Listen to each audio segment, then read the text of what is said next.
you a little bit about how I was inspired to use recycled materials to do my jewelry.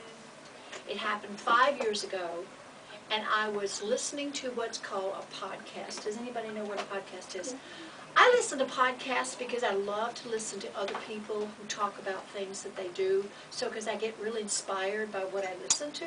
So I was listening to this one podcast where this couple was talking about how they were going out to the ocean in California and collecting plastic that had come up from the tides, you know, and what they had done with them. They had made this amazing art just using the plastic, and they had one lady, the woman who I was so inspired by, was she took the plastic and made jewelry. So okay, you have to understand, I was here and I'm going, okay, you know, I'd love to do that, but we don't have an ocean, and we don't have plastic stuff that's gonna, you know, come up on the, you know, in the tides. So what do? So I kept collecting water bottles and milk bottles as my source of plastic. And I was painting them, not knowing how in the heck I was going to do this jewelry, not knowing what I was going to do to make this jewelry. Well, one day I was drying this one water bottle. Actually, it wasn't a water bottle. It was, it's called ecoplastic, which is a stuff that's made out of cornstarch.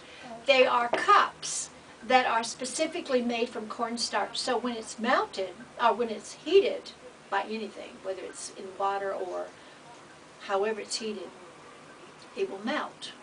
And what happened was, as I was drying this stuff, it started taking on a form of its own. And I discovered the amazing resource of plastic first.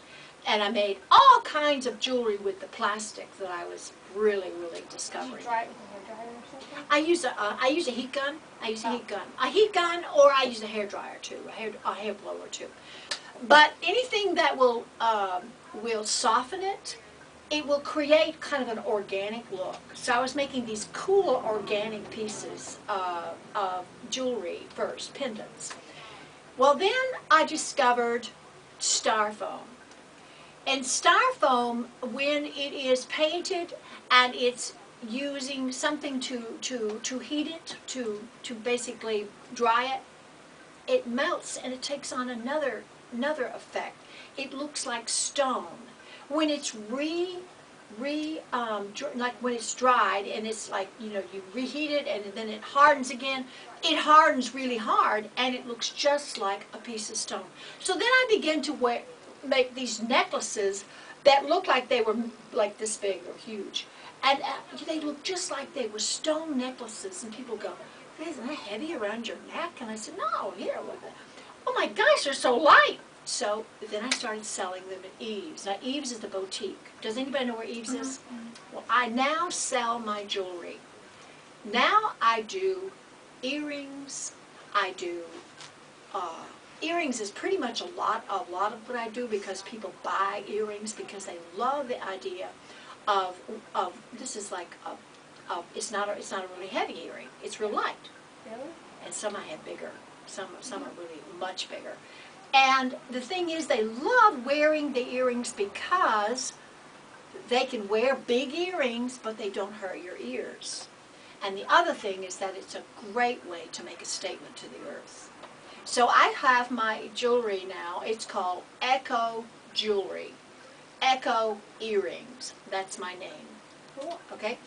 So then I make these. These are the cups. I started making these a few years ago also because I loved the cups that I kept seeing and going, I'm not paying $50 for a cup. I'll make my own. So I did. So these are my cups. And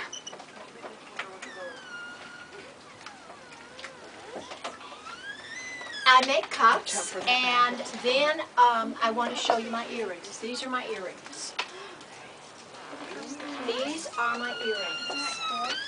And if you come this summer, you'll be able to see, I'm going to actually be doing a summer class. in teaching how to do the earrings. Now these are earrings that I make for people who don't want to wear the big earrings, but they love my earrings. So these are smaller earrings. Okay.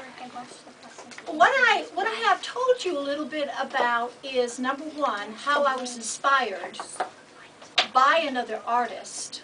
Number two, how I created something, not that I had the plastic from the ocean, but I did use plastic that we have. So the important thing as an artist, it's really important to use what you have. I'm a big recycler. I'm a big believer in using recycled materials. And I believe that it is really an important resource for all artists to use because we have so much of it. So that's what I do as an artist. I actually make jewelry. And the cool thing is that people love it and people buy it. And then I get to wear myself too. Okay, does anybody have a question?